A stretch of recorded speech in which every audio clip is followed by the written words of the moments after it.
Old MacDonald didn't have a troll farm, but that's the first subject today on CNN 10. I'm Carl Azus, and we're happy to have you watching. 2 years ago, American investigators accused a Russian organization of interfering with the 2016 U.S. presidential election. The Russian group is the Internet Research Agency. U.S. officials say it's a troll farm, a group that aims to anger or provoke people on the internet, creating fake identities, posing as Americans online, criticizing some of the U.S. presidential candidates. This is how the U.S. Justice Department said the Internet Research Agency tried to deceive Americans. Russia called the accusation absurd and not based on any facts. But now, Facebook says people connected to the Internet Research Agency are trying to target Americans again. According to the social media company, Russian operatives tried to deceive Americans with computer-generated photos of people, Facebook accounts and pages, and a website designed to look like a news outlet. Facebook says the Russian organization was probably shut down before it became very influential, but it points to this as evidence that Russia's trying to interfere with the upcoming U.S. election. Peace Data is the website accused of being part of the Russian operation. It's published more than 500 stories in English this year and 200 in Arabic. It says it's a global news organization and calls Facebook's accusations a lie. Facebook says its findings were the result of an FBI tip that came in July and that it used so-called technical indicators to link the info to Russia's Internet Research Agency. The FBI says it's been working to better prevent online threats to U.S. national security and democratic processes.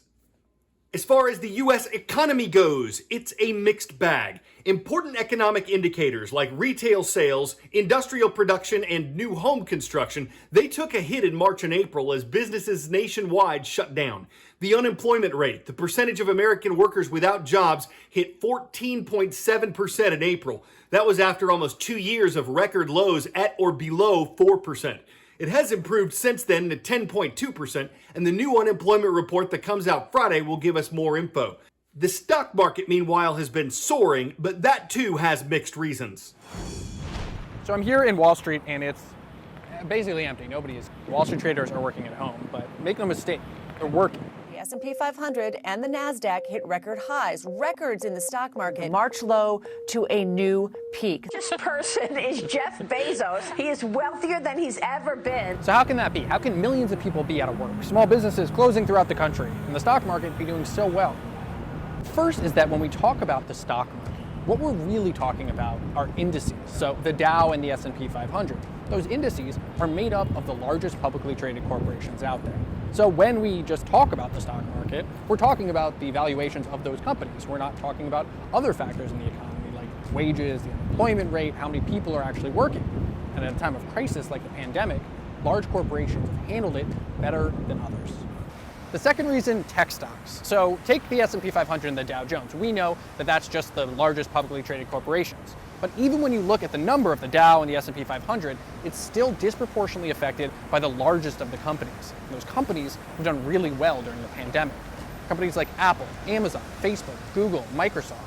Over the last year, they've gone up 49% in value. The rest of the S&P 500 has stayed flat.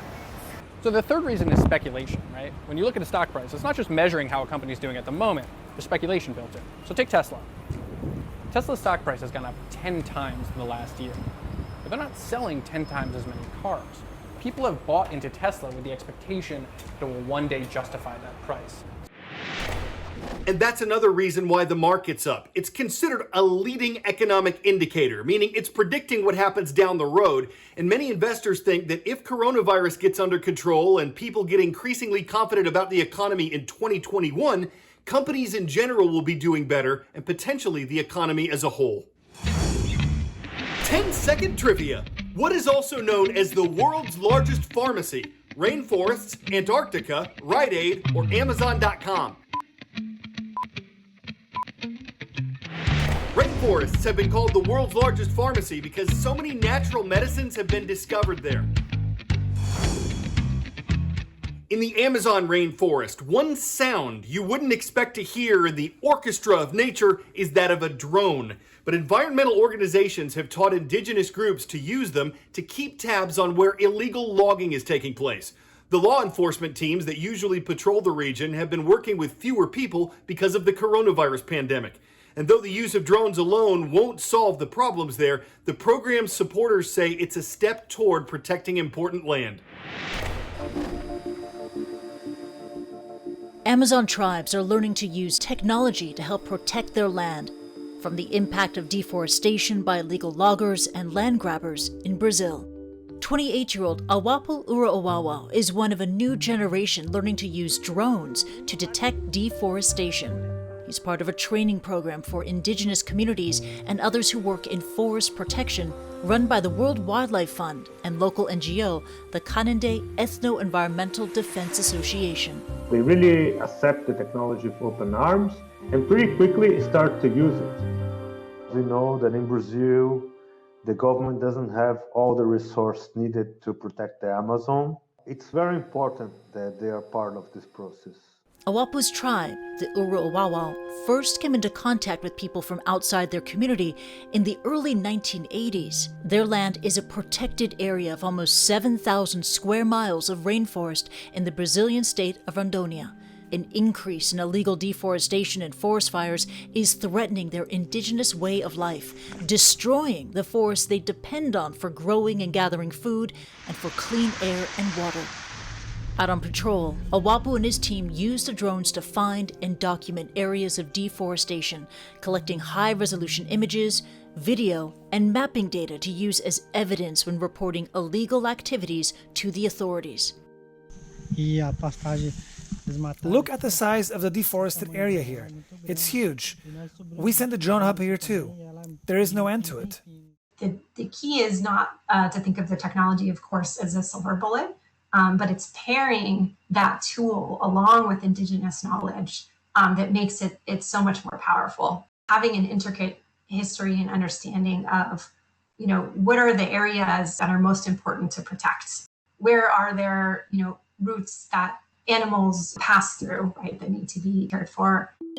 Keeping the forest intact is crucial to protecting the rich biodiversity of this Amazon region, home to over 180 species of mammals and more than 600 species of birds. It is also vital to the state's water supply.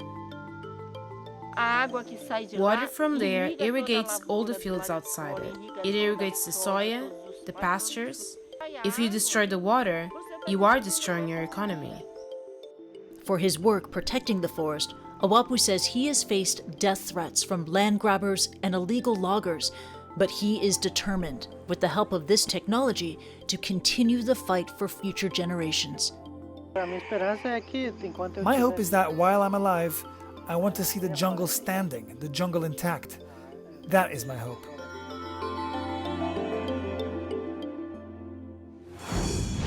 Another story involving drones and Amazon. That's Amazon, the company. It's moved a step closer toward having drones deliver some products in the United States.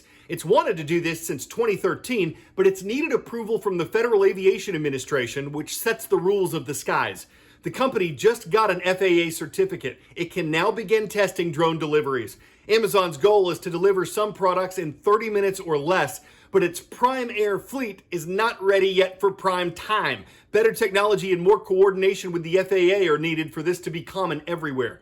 UPS and Alphabet are two other companies that have FAA approval for drone deliveries.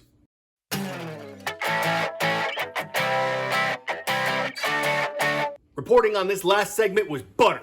A whole lot of it. An annual butter sculpture is part of the New York State Fair. That's been canceled this year because of the coronavirus pandemic, but the dairy artists, yes, there are dairy artists, they fashioned a new sculpture anyway, and it was presented virtually this week. It took roughly 800 pounds of New York State butter and 10 days for the husband and wife team to create the buttery scene.